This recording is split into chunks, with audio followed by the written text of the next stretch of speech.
ایک صاحب پوچھتے ہیں کہ انجینئر محمد علی مرزا نے آج کل شیخ الاسلام مفتی محمد تقی عثمانی صاحب کو مناظرے کا چیلنج دیا ہوا ہے اور بریلی مکتبہ فکر کے مفتی منیب الرحمان صاحب کو چیلنج دیا ہوا ہے. اسی طرح اہل حدیث مکتبہ فکر کے مولانا ساجد میر صاحب کو چیلنج دیا ہوا ہے. اب اس چیلنج کی حقیقت کیا ہے؟ اور ان صاحب کا کہنا ہے کہ مفتی تقی عثمانی صاحب انجینئر محمد علی مرزا سے مناظرہ کیوں نہیں کرتے.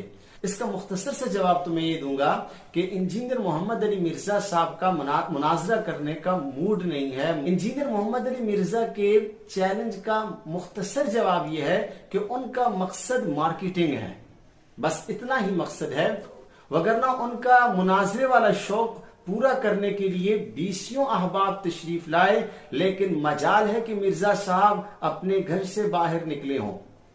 آپ دیکھ لیں، ایک لمبی قطار ہے علماء کی، مختلف مکاتب فکر کے علماء کی، جو انجینئر صاحب کے گھر پر گئے. انجینئر صاحب نے گھر سے باہر نکلنے کی زحمت ہی گوارا نہیں کی. چنانچہ ڈاکٹر حافظ زبیر صاحب بڑی مشکل سے کامیاب ہوئے اور انہوں نے انجینئر صاحب سے ملاقات کی، لیکن انجینئر صاحب نے اس شرط پر ملاقات کی کہ کیمرہ آپ کا آن نہیں ہوگا، آف رہے گا، اور صرف ایک سوال کی اجازت ہے. اسی طرح ابو یحییٰ نور پوری غیر مقلد عالم ہے، انہوں نے ان سے بات کرنے کا ارادہ کیا اور ان کے پاس گئے، رخت سفر باندھا، لیکن انجینئر صاحب گفتگو کے لیے تیار نہیں ہوئے. اسی کے ساتھ دیکھیں اسماء الرجال کے ماہر نامور محقق عالم دین حضرت مولانا عبدالغفار ذہبی صاحب نے، جنہوں نے ایک بہت ہی اہم کتاب لکھی ہے جزء ترک رفع الیدین، عبدالغفار ذہبی صاحب سے مناظرہ کرنے کے لیے انجینئر صاحب تیار نہیں ہوئے. اسی کے ساتھ ساتھ جہلم میں رہنے والے بہت بڑے عالم دین مولانا مصعب عمیر صاحب، انہوں نے 20 بار انجینئر صاحب کو چیلنج دیا اور ان کے انجینئر کے چیلنج کو قبول کیا، لیکن مجال ہے کہ انجینئر صاحب میدان میں آئے ہوں.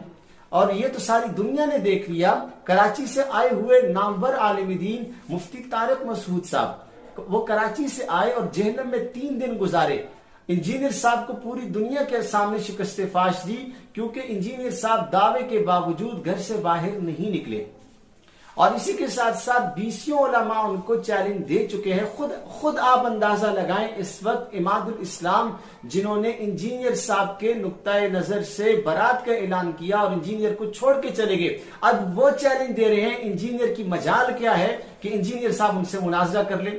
اب آتے ہیں مفتی تقی عثمانی صاحب کو، جس نے چیلنج دیا، اس کی حقیقت کیا ہے. یہ بات ساری دنیا جانتی ہے. شیخ الاسلام جسٹس ریٹائرڈ مفتی محمد تقی عثمانی صاحب نے دنیا کی جس میدان میں قدم رکھا ہے، وہاں اپنے مد مقابل کو شکست فاش سے دوچار کیا ہے.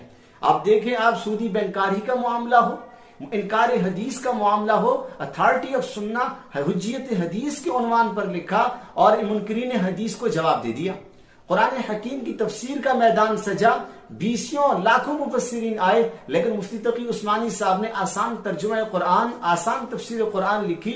پوری دنیا نے ان کی علمیت کا اعتراف کیا ہے. محترم ناظرین، مفتی محمد تقی عثمانی صاحب جیسے لوگوں کو چیلنج دینا سورج پہ تھوکنے کے مترادف ہیں، اور اگر مفتی تقی صاحب بیٹھ بھی جائیں اس کے ساتھ، یہ تب بھی مناظرہ کرنے کی طاقت نہیں رکھتا.